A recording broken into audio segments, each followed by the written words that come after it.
Things off here tonight, guys. We're going to take a look at the patch notes for Dead by Daylight. I'm going to talk a bit about that and move on from there. Alrighty. So, they adjusted some things.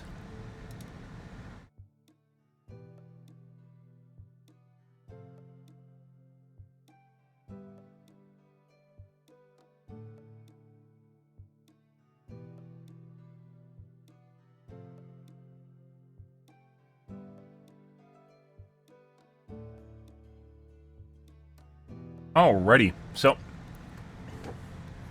the developers made some knee-jerk reactions to Dead by Daylight, if you guys are curious about that, based on the reception that Dead by Daylight has had over the last couple weeks since the anniversary patch was released, mainly in response to some things that were going on with how hard things have gotten for survivors. I disagree. I honestly think that they reset MMR with the patch update, but one of the things that they did not foresee when resetting the MMR was not only the initial bitch fest, but if you have, let's say, streamers, which are a small vocal minority, and they round robin killers, it will take an inordinately long period of time for them to get to max MMR if all they do is round robin killers. The reasoning for that is because your other killers are differentiate from your top MMR killer by up to 200 according to them. I don't know if it's changed since then, from last fall. It will differentiate by up to 200 MMR. Now, if they play, let's say the starting MMR is like 1200, and they get to 1850, which is the highest MMR right now, as you guys can see here, 1950, as you can see on the chart here, it's something like 12 games if you get plus 50 per game, which would be a 4K. So you go 12 games on one character, it would get you to max MMR, assuming that's how the system still works. It'll take you 12 games to get there. But because not everyone 4Ks, we'll assume it's going to be a 3K, and it'll take you maybe 20 games to get there. Now, there are 28 killers in the game. And your lowest killer will differentiate from your highest killer by 200 MMR. And what that means is your highest MMR killer will only be whatever you play. It doesn't change your skill, obviously, but, you know, varying degrees, certain killers are going to perform better than other killers. If you round robin, so you go through all your killers once, it erases all your killers' MMR by plus 25. If you just played one killer, it would take you 20 games to get to max MMR, and then your other killers would just be below that by 200 MMR. But because you round robin killers, it will take you up to, was it 360 games in order to reach maximum MMR, assuming you round robin every single one of the killers, assuming you start at 1200 MMR, and assuming once again that it's plus 50 per match, and you know, everyone, you only have so many matches where you're going to 4K and 3K, so you end up with like plus, it's going to take maybe 20 games if you played one killer. So there's a lot of streamers that will round robin killers because they like to showcase their skill. They'll round robin killers, and as such, their MMR will very, very slowly climb because of the way that the system, the way that the game is designed, the system that DBD uses for MMR. It takes fucking forever to get to maximum MMR. Yeah, because people aren't actually playing one killer. It would probably work for other killers if they all played other killers, but because there's different MMR for different killers, the amount of time it takes you to get to maximum MMR takes a long fucking time. Long time. So you got a killer or streamer that will round robin basically all the killers, or majority of them. It's going to take them a shitload of days to get there, assuming they play like maybe, what, 20 matches per day. Each match is like 20 minutes, not 20 minutes, 10 minutes, 200 minutes, 4 hours, maybe even that's a little bit late, like 30 matches per day. So 300 minutes or 5 hours-ish. So 30 matches per day, you're looking at like, what, 15 days, 2 weeks to get to max MMR. Let's use a calculator here. 28, 560, not 360, 560 divided by 30. And once again, this assumes that they're 3K and 4K in all their matches. It's going to take them about 3 weeks to get to maximum MMR. That's a long fucking time. But that being said, they aren't going to round robin all the killers because a lot of streamers don't like certain killers, so maybe you could assume like 2 weeks, which is about what it's taking. So there's a long period of time in which streamers were basically trapped, but they weren't trapped, at lower MMR because they chose to play a variety of different killers, where we basically skyrocket to max MMR almost immediately, because all I play is Nemesis. There's a lot of streamers that will not play just one killer, they'll play multiple killers. And as we saw when I was doing that, we ran into a shitload of people cheating and like Ultra Swifts at high MMR, because those are the only squads that were consistently getting to high MMR. Right about now, we should actually be starting to see casuals get there, so people that solo queue starting to get up to high MMR too, just like with your round robbing streamer. Unfortunately, a lot of people just assumed, once again I'm very certain that they reset MMR, there's a lot of people that just assume that the way the game is right now is a product of the balancing changes they made, and it definitely partially is. However, I don't think that's the entirety of the story. I think a lot of the story was the fact that people are playing with people outside of their MMR, and that's just the way that's going to be until things realigned. So unfortunately, DBD had a knee-jerk patch in which they nerfed Thanophobia. And we're going to talk a little bit about this and why this doesn't make sense. We talked about this even prior. We talked about this during the anniversary update.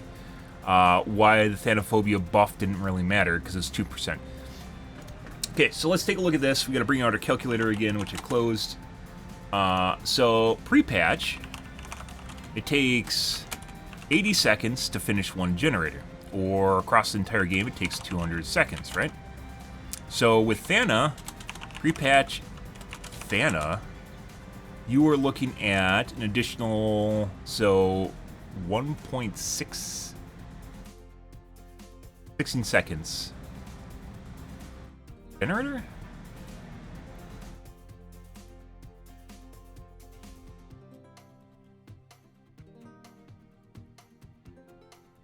So we know a perfect scenario, right?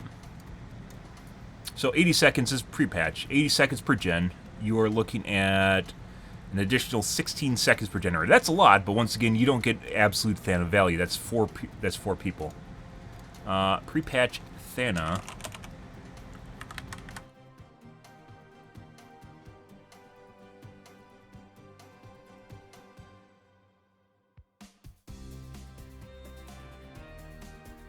Then you are looking at an additional 80 times 0.2 equals 0.6, there's no way, 16 seconds. So, you're looking at an additional 16 seconds per gen, and overall across 5 gens, what is that, like 3 minutes? Seconds. Fucking something up here.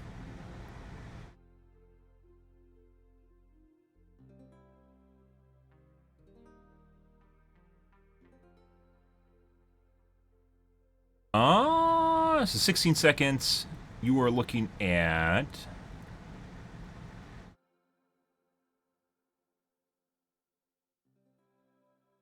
the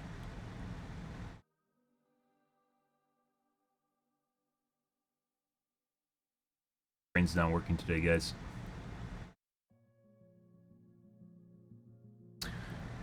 50 plus 30, 80 seconds.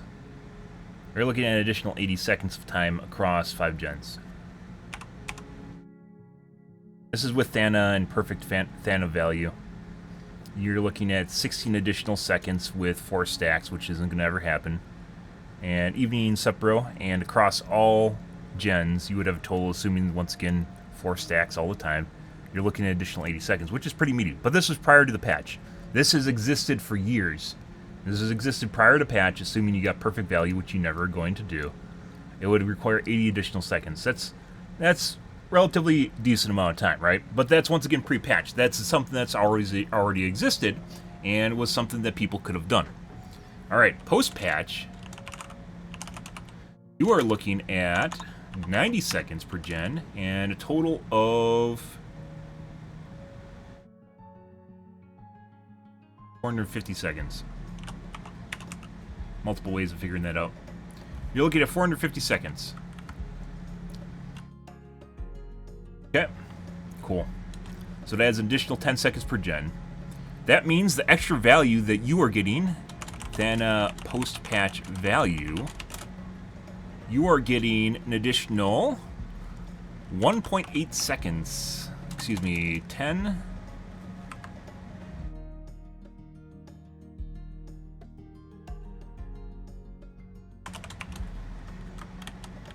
That means you were getting an additional 2 seconds per gen.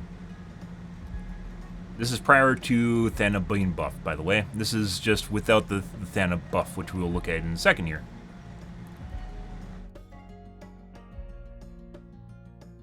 We're looking at additional 2 seconds per gen, and overall an additional 10 seconds per game on top of the original pre-patch Thana. Nothing. This is absolutely fuck all in terms of the additional time that is added per gen. Now we're going to look at Thana plus Thana post-patch buff post-patch. You are looking at an additional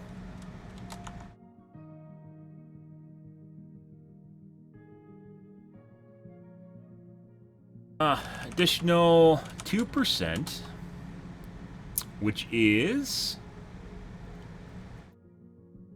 on the gens themselves, that would be 2% per gen would be 0.9 seconds. The buff value, by the way, assuming once again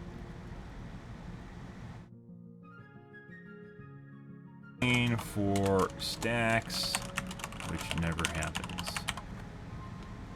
Which doesn't happen all the time. You're looking at an additional 2%. So the Thana buff was an additional 2%, and on 90 seconds, that would be roughly 0.98 seconds. It's 1.8 seconds per gen. And overall, that would be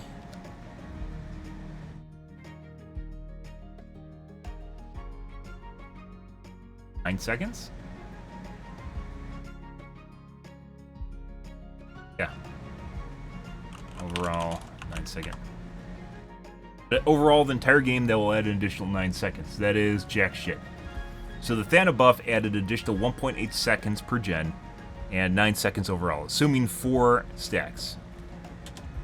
Assuming 4 stacks, which you will never, almost never have. Assuming people can heal, which they can.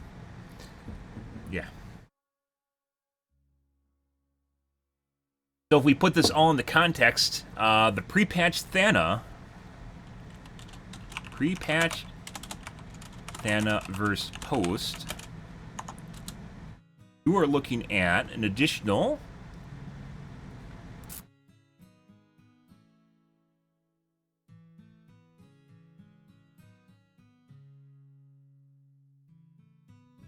3.8 seconds per gen, and an additional 19 seconds overall. That I fucked this up for sure.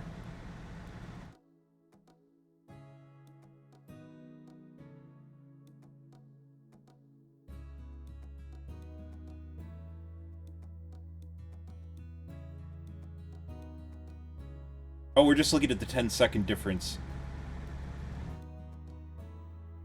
19 seconds overall. So you're looking at a difference of 3.8 seconds per gen and 19 seconds overall with pre-patch versus post-patch. So the difference of the Thana buff and the gen speed buff was adding on an additional almost 4 seconds, but not really per gen, which is jack shit, and 19 seconds overall, which is once again also jack shit. That's like, assuming a 40-second chase, that's half of a chase. So basically, very much pointless. The pre-patch versus post-patch Thana value, including the gen time, this includes additional 10 seconds gen time and 2%. So pre-patch versus post-patch, it added an additional 3.8 seconds per gen and 19 seconds overall. That's absolutely nothing. That is absolutely nothing in terms of the game. And they decided that Thana now needs a nerf. Not nerfing it back to pre-patch, by the way. Just nerfing it into non-existence. Now Thana is 2% instead of 5.5%. Yeah. That means it is basically going to be pointless. It's an additional... Once again, you're almost never going to get 12%. So they buffed it. You get 2%, and you get 20% overall if all 4 survivors are injured. I guess it's kind of a cool mechanic, but that is a huge nerf, meaning it gets pre-patch value if all 4 survivors are injured, which almost never happens. So basically nerfed it into the ground. People aren't going to run this anymore. You're going to probably see anywhere from a 4 to 6% regression penalty or repair penalty to survivors. That's nothing. That is absolutely fuck all. The buff was bigger than. The buff was almost as big as that. Not as big as that. Almost as big as that. That is jack shit. And oftentimes you'll see anywhere from 1 to 3 survivors injured at any given time at high MMR, especially when people are cognizant of what's happening. You're never going to give 4 survivor value. That's like getting the 4th swing and downing a survivor when you're playing Legion, which almost never fucking happens. If it does, you're playing at low MMR. What happens is you get 1 to 2 hits if you're lucky, and then you gotta chase the second guy. And if you don't, usually you'll run out of steam, and then you won't be in chase with anyone anymore. So you can generally tell when Legions aren't very good because they'll overcommit to a chase, and they think they can hit like 3 or 4 survivors when they can't.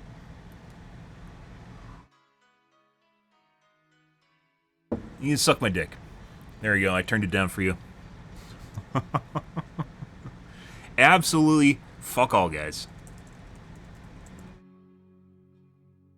But anyways, this is a knee-jerk reaction to what was happening as survivors, and as you can see, it did almost nothing. The additional benefit from Thana after patch with the 2%, and in addition that is in addition to the 10 seconds, was 1.8 seconds. Excuse me, 3.8 seconds per gen and 19 seconds overall. That's nothing in terms of the game.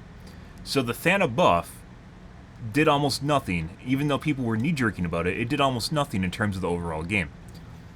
However, now we have a nerf where Thana is reduced even further than it was prior to the pre-patch, and it is basically going to be worthless. There's no reason to run it because you could get more value out of something like even Pop, Overcharge, Call of Brine, Pain Resonance, which now they've reverted, which we'll talk about. Not completely reverted, partially reverted, which we'll talk about here in a second.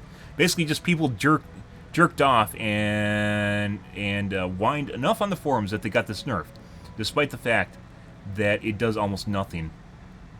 It did almost nothing. Thana was not the reason that people are fucking losing games.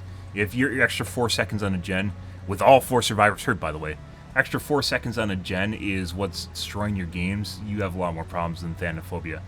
But this is what they did. They decided to nerf it. And once again, pre-patch is where the big meaty numbers come in, where it was actually doing stuff pre-patch.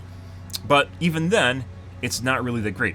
Now, if you look at it in terms of, let's say, Pop Goes the Weasel, let's go, you can't really use Pop Goes the Weasel anymore because it's not nearly as good, and it's hard to quantify the value of Overcharge and Call of Brine, because not only can they be used in tandem, but you can't actually easily figure out the amount of regression you're going to get out of the perk before a survivor touches it again. So tough to figure out. Let's go with pre-patch Pop Goes the Weasel. You take 25%, we'll even apply it to current gens now, and you can't use the new version of Pop Goes the Weasel because once again it is prorated based on the amount of progress on the gen to the point of it's pretty much pointless. Let's go with Pop Goes the Weasel. You get 5 hooks in a game, and assuming you use all 5 pops, that is 125 seconds. 125%, excuse me. And people will probably get more than 5 hooks per game, but let's go with 5 hooks. They'll get 5 hooks in the game. 125% of a gen, and you are looking at, with 25% of 90, 45, 22.5. Looking at 110.5 seconds. Which isn't nearly as good as pre-patched Thana value. Once again, you are not getting complete value out of gens. That's not even gens. 80 seconds. So you are comparing like 1:15 seconds, and you aren't even going to get that because 4 people are not going to be hurt for your entire game. And almost never will 4 people be hurt the entire game. But pre-patch Thana was getting 80 seconds.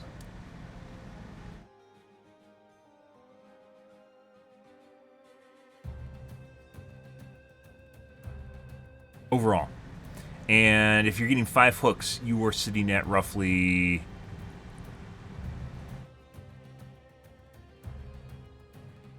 $115, did I say? 122.5.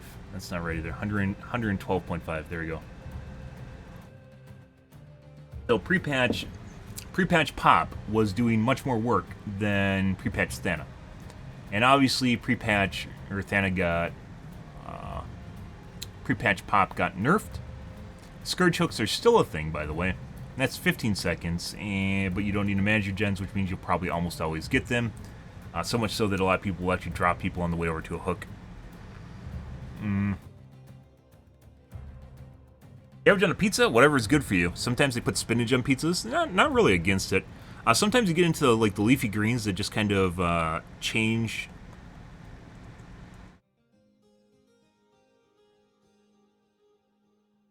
They change the texture of the pizza too much and make it stringy. Not a fan of that. Like kale or something that's put on pizzas. But anyways, guys, pre-patch Thana versus post-patch Thana, there was almost no difference in terms of usefulness, but it got nerfed into oblivion anyways because a lot of people were jerking off. Thana prior to patch was still good. Thana after patch was still good. But they weren't like, it wasn't nearly the same as other regression perks that you had prior to the patch, or what now you're capable of doing with Call of Brine and with Overcharge. It's completely different. Unfortunately, there's a lot of people that assume that because they're seeing a lot of Thana now, because once again, people flip out. There's a resurgence of perks where people are like, oh my god, they like rediscover perks that were forgotten about. They're like, oh my god, this perk is so useful now, when in fact it's not really useful. It's not any more useful than it was prior to the patch. But there's a lot of people that seem to think that it was, and it's not. Pre-patch and post-patch Thana are very, very similar in terms of performance. The extra 10 seconds on gen, which most people have not put into numbers, which we talked about here, and we've talked about even during the anniversary update, is almost nothing. A lot of people started running it because they assume there's going to be a lot of extra value. There isn't. There isn't. This is the extra value that you got after the patch. An additional 4 seconds per gen, roughly 4 seconds per gen, or 19 seconds overall. Completely different. Unfortunately, this is where we're at now. And there's a lot of people that knee-jerked about it simply because it's more popular. Thana is much more popular now, not once again because it's a better perk, but because people perceive it as a much better perk, when it's not. When you figure things out, when you figure out the sum of all the parts working together, it's not that much different than it was prior to patch. 19 seconds overall should not break your bank in terms of your game. Same thing with 3.8 seconds per gen should not break your bank. This once again assumes 4 people... This assumes 4 people are hurt at all points during the game, which they're not. You're going to have anywhere from 1 to 3 and more than likely 2 people. So even this is far-fetched compared to what's actually happening. There's a reason people weren't really running Thana that often. Like, it's cool to theorycraft about what it's good on. Like, it's good on Plague, it's good on Legion, right? It's good to theorycraft about stuff, but when they don't put numbers to what's actually happening, they just assume a lot of things that just, like, it's not happening that way. And in this case, there's a lot of people that just assume that Thana was doing a lot of work because it's more popular now, when in fact it's not really doing all that much more work than it was prior to patch. And it's just people knee-jerking. And so it's just people knee-jerking and jerking off to each other. So this was an unneeded nerf, and once again, I think this has a lot to do with people just assuming that, or a lot of people not understanding that MMR is just a little bit different right now, because definitely they reset MMR. I am very, very certain, based on the performance I've seen of other killers, especially over the last 2 weeks, other killer streamers, which now they're starting to finally go against people that can get gens done, is completely different than what it was before the buff. There's just people that aren't performing nearly the same. It has nothing to do with dead hard nerf. There's a lot of excuses people come up with, and they try to attribute it to the patch, but I'm very certain it is attributed to an MMR reset that we weren't told about. And in this case, this is another case of that, where there's people that just assume that pre-patch and post-patch Thana are completely different because of the extra 10 seconds on gens and the extra 2% on Thana. They aren't.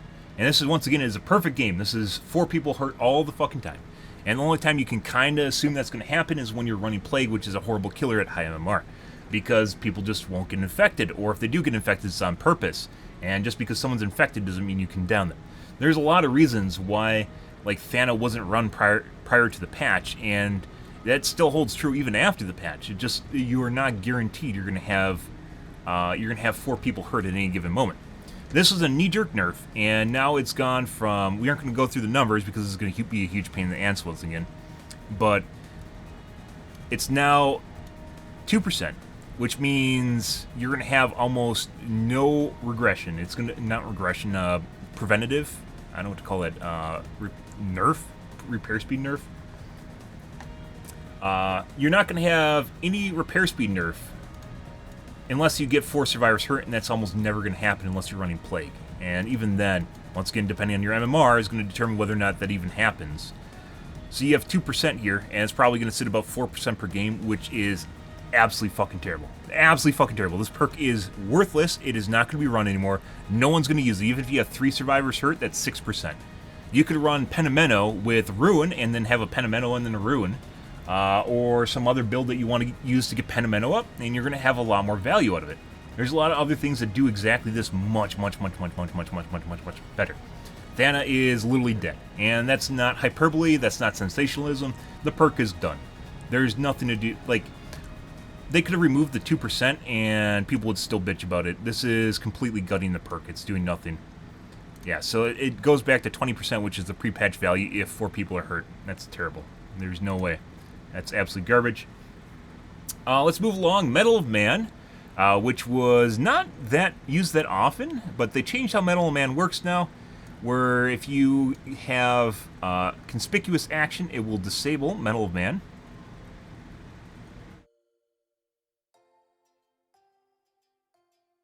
Nope, it's not in the patch notes.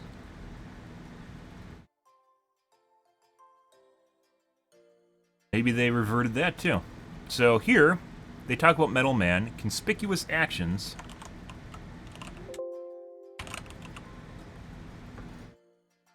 Endurance effects are just removed by conspicuous actions, excuse me.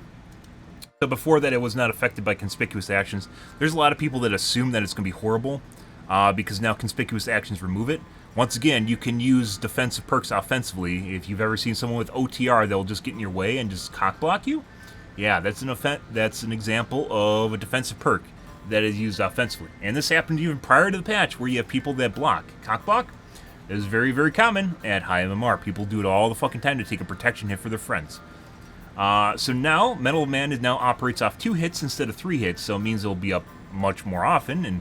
And I don't even think that's a linear relationship where it's now, 50% more effective or something? 50% more effective now? I think it's the best way of looking at that. It's not going to be 50% more effective because your ability to get protection hits is going to be, like, it's an event that just happens in the game, and it's much easier to come by 2 protection hits than 3, where you have to spend inordinate amounts of time trying to gather them up.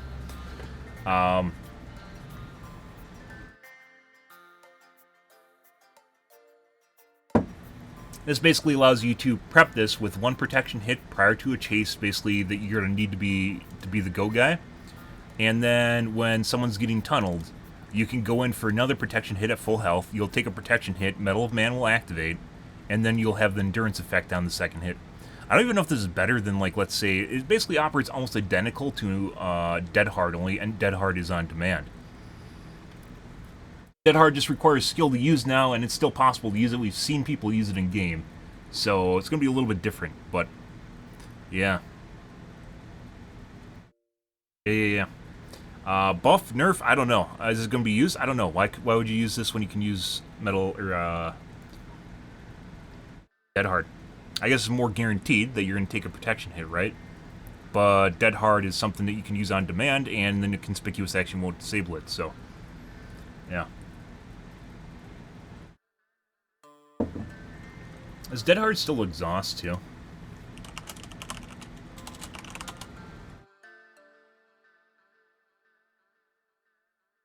Exhaust. I guess Metal Man doesn't cost exhaustion, so there's that. It could be an alternative to Dead Hard. And Dead Hard can still be used as just performance-based now, once again. So, maybe. It's definitely a buff to Metal Man. Will it make it viable? No idea. I have to wait and see after patch. It might just be, like a lot of Survivor perks, it might just come down to...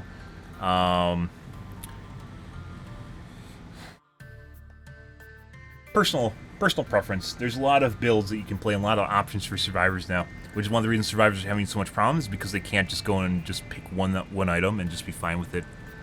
They can't just do the 3 builds that they see on Twitter and on Twitch and then be fine.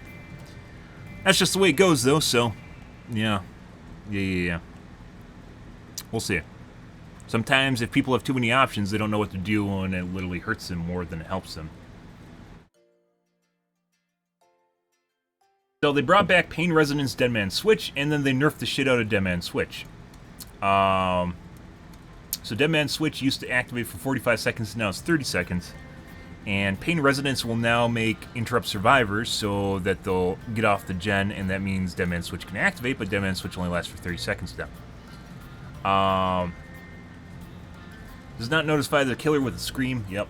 So there's still the same downsides using Pain Resonance as there was in the patch, but it's now able to be used with Dead Man Switch. Does that mean everyone's going to use Dead Man Switch? Probably not. Even prior to the patch, there's a lot of people that weren't running Pain Resonance Dead Man Switch. Even though it was a good combo, people just weren't doing it. They just chose to use things like Pop Goes the Weasel or just Pain Resonance. Does this mean people are going to use this combo again? Probably not, but... And also it's nerfed. Prior to this, guys, there were other things you could do to get survivors off generators and lock them. Like if you're playing Crow Lady, you could hit people with crows and make them scream. Or Infectious Fright will lock generators. Or just going around the generator will cause it to lock. 45 seconds this is actually a nerf. I would have actually preferred just leaving these two alone. This is probably, by the way, to fix the infinite skill check, Merciless Storm or whatever it was. I didn't know about that. Was a bug. But once again, they nerfed Dead Man Switch and gave you a little bit back by allowing you to use Pain Resonance with it. So Dead Man Switch also got a nerf, but it still kind of works with Pain Resonance. Not something that was needed. They fixed the clown again, but these are the big things, mainly covering Thanophobia and how this is just a knee-jerk reaction, guys. Absolute knee-jerk reaction to what was going on with Thana. And once again, I think this has spawned a lot by people playing against others that are not around their skill level.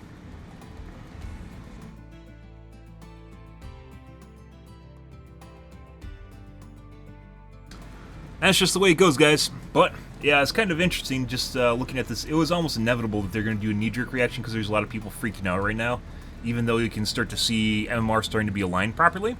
Based on watching killers on Twitch, you can start seeing them having problems, more problems than they were 2 weeks ago for sure, when the patch dropped.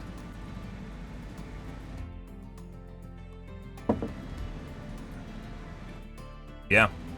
Be interesting to see where things go, but this is a knee-jerk reaction. I expected them to nerf other things outside of this. There's a lot of people talking about regressing the, reverting the patch, or reverting like the 10 seconds on gens. Yeah, that's not what's. I'm pretty sure that's not what's happening. It definitely feels like people are at the wrong MMR fighting people. Like my first day of patch, guys, we were fighting against people that like didn't know how to loop, and that got progressively a lot worse when we played for like 2 days in, is when things started getting hard again. Because once again, though, I'm pretty sure it was an MMR reset, and playing 30 games or so, 20 games or so would take you back to full MMR, assuming you play the same character, which we play Nemesis a lot. Yeah. So I think this was a bit hasty, but it's just to placate the survivor mains once again, who think that the world is ending right now. Meanwhile, you can watch other survivor mains that are having no problems with the patch, so... yeah. Once again, I think this has a lot to do with people being at the wrong MMR. A lot to do with that, guys.